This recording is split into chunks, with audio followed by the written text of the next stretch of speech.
Wow, what's this? Can someone come here quick? And the loud yell from my husband echoed from the bathroom. As I rushed to see what was happening, the sight of my husband made me gasp, my own scream bouncing off the walls. Looking at my mother-in-law and sister-in-law, their faces were clearly panicked. I bet they are the culprits. Earlier this morning, I overheard them talking. They were discussing something outrageous, like sending me to the afterlife, putting an end to me. The real target is me. Even the thought of what would have happened had I been the one in there is too terrifying to bear. I'll never forgive them. As I made up my mind, I noticed my husband standing next to me. Seemed to share my sentiment. I'm Betty, 35 years old. I work in a call center. My husband Tim, who is the same age as me, works in a factory. We met at a 24/7 fitness gym. I've been going to the gym for 3 years now, so I have a regular crowd I see there.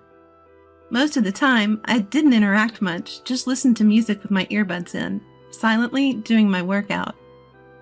One morning, as I was about to use the machine at the gym, the belt on the machine slipped off. Never having had this happen before, I panicked, thinking I might have broken it. At that hour, there was no staff around. With tear-filled eyes, I looked around helplessly. No matter what I did, I couldn't fix it. That's when my husband approached me. Are you okay? This thing has been slipping off quite often recently, he said, easily fixing it. Thank you so much. I thanked him with a relieved face. Tim's body was muscular and he was of good build, one of the regulars I often noticed. After that, we started talking whenever we met. The fact that we were the same age, had irregular working schedules, and other commonalities brought us closer, and before I knew it, we had become quite close. Despite not knowing each other for a long time, we could chat openly like old friends. I was really comfortable around him. 3 months after our first conversation, we started dating. After dating for 2 years, we decided to get married. I was so happy when he proposed, I immediately said yes. That same day, however, Tim struggled to say, Betty, it's okay to say no if you don't like it, but would you consider living with my family? I hadn't thought about living with his family and didn't know what to say. Tim continued, We'll put locks on our room to protect our privacy. You won't need to do household chores either. I know your job can be irregular and it's tough. My mom and sister aren't working. If they give you any trouble, I'll protect you. My mom hurt her leg, and it seems like they could use an extra pair of hands around the house. I could tell he was considering my comfort in the situation. He must have also noticed that I was not entirely pleased with the idea. I knew his mother had been hospitalized for a while after a fall in the bathroom. Even so, it was a tough decision. I couldn't easily agree to this. I suggested, how about I meet your mom and sister first, and then make my decision? Tim seemed relieved when I said that. A week later, we went to greet his family at his parents' house. Tim lost his father 5 years ago. His mother apparently worked as an administrative assistant until retirement. His sister is 3 years older than us, and recently started living with them after getting divorced. Hello there! Thanks for coming! Tim's mother welcomed us with a smile as we entered the house. Upon hearing her voice, his sister came to the entrance and greeted us energetically. Nice to meet you. I'm Tim's sister. Congratulations on your marriage. We chatted in the living room for a while after that. Both Tim's mom and sister were very lively, and I was laughing the whole time. I felt I could talk to them freely without holding back. Did Tim talk to you about living together? I'm sorry, it's my fault because of my bad leg. His mother apologized on our way out. We won't disturb your newlywed life, Tim's sister assured me too. After meeting and talking to them directly, I felt it might be okay living with them. So I responded, of course, I'd be glad to. Everyone looked relieved and thanked me. I can't say I was completely without concerns, but I felt we could build a happy home together with these people. A month later, I started living at Tim's family home. Just as Tim had promised, our room had a lock and his mother and sister couldn't come in. Thinking about our newly married life started making me feel excited. Both my husband and I have jobs with irregular schedules, and we often have night shifts. While we were unpacking after the move, we realized we might often miss each other, but we made a point to cherish the time we spent together. My mother-in-law and sister-in-law were just as cheerful and kind as when we first met.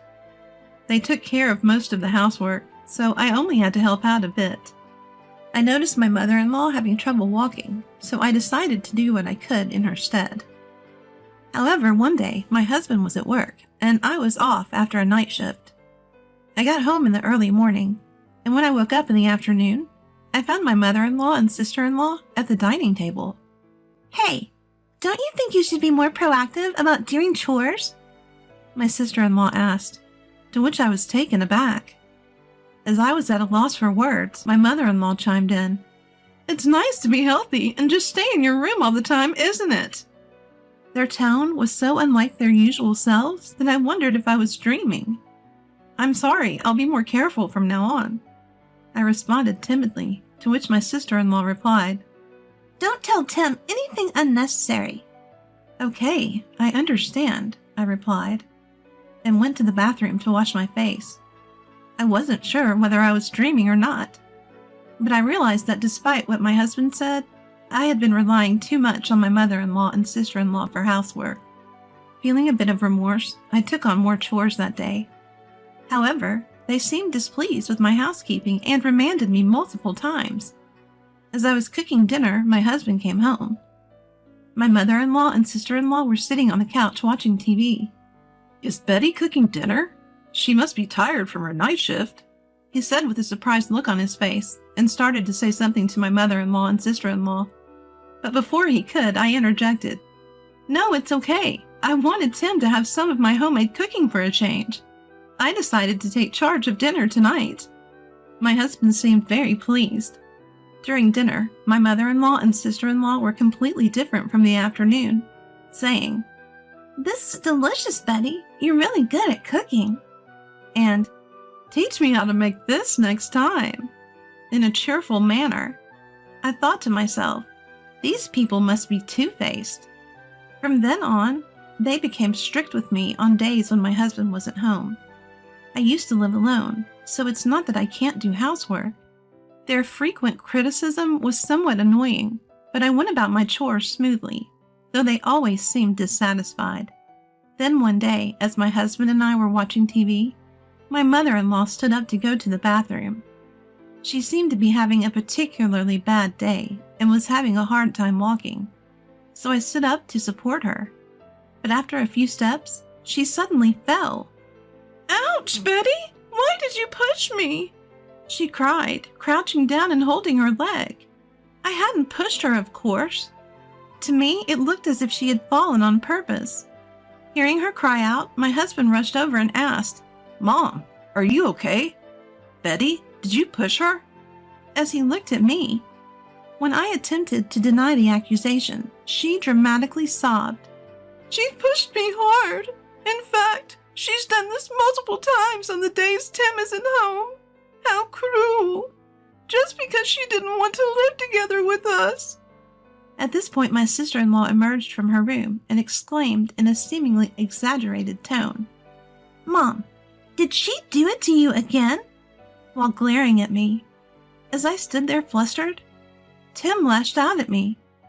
Betty, if you have any problems, talk to me. There's no need to take it out on Mom. This was the first time he had raised his voice at me since we've been together. He didn't see the moment his mom fell. I was devastated that he quickly assumed and didn't even consider the possibility that I wouldn't do such a thing. I didn't do anything, I said, tears welling up in my eyes. I fled to my room to escape the situation. As I looked back through my tears, I saw my sister-in-law smirking. This was definitely done on purpose. After a while, Tim came back into the room and said, I'm sorry for yelling earlier. Maybe because Mom has trouble walking, it seemed to her like she was being pushed. You don't have to worry about it. It was nice of him to apologize, but he didn't seem to even consider the possibility that his mom had deliberately fallen. It also seemed like he didn't fully trust me. From then on, fearing more false accusations, I stopped helping my mother-in-law as much. About a month later, I finished my night shift and got home around 4 a.m. It was usually a time when everyone was asleep, so I quietly entered the house. But on that day, it felt like someone was awake.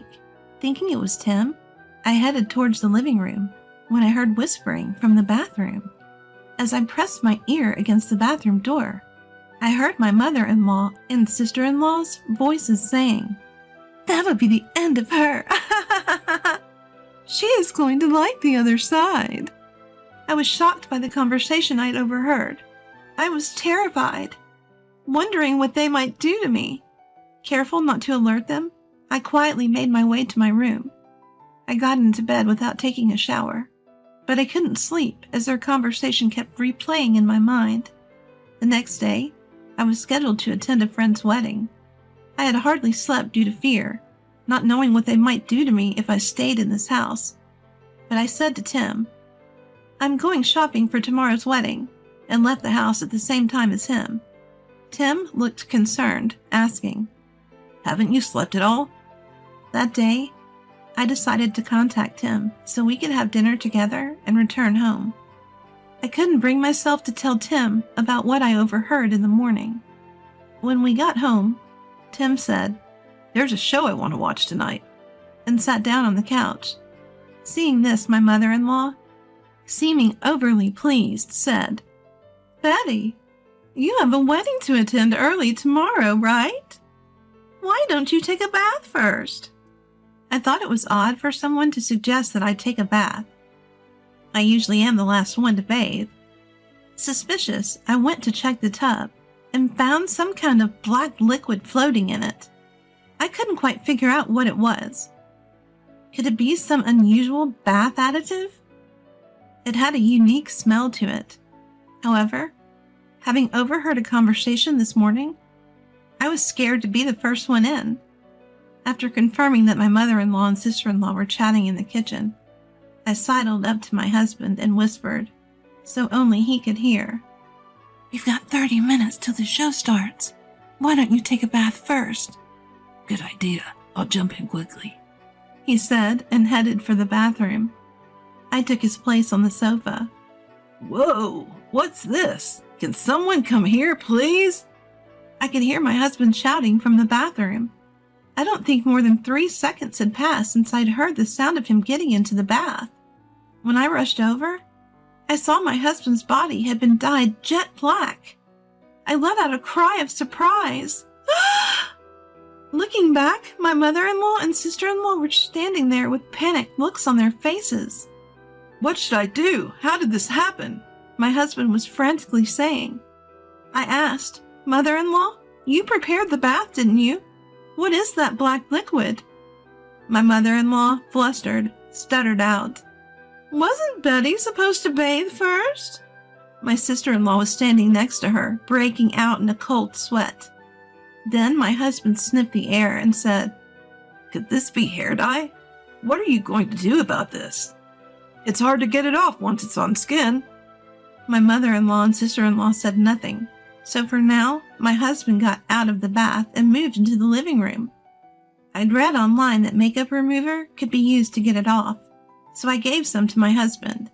He was scrubbing hard, but it didn't seem to be coming off easily. The thought of what would have happened if I'd been the one to get in made me shudder. I would have had to go to a wedding the next day with my body all covered in black dye. Moreover, I have very sensitive skin. There was one time I had my hair dyed, and even though they used a mild colorant, I couldn't stand the pain during the process and had to stop halfway. My scalp was severely irritated, and I felt unwell for a while after that.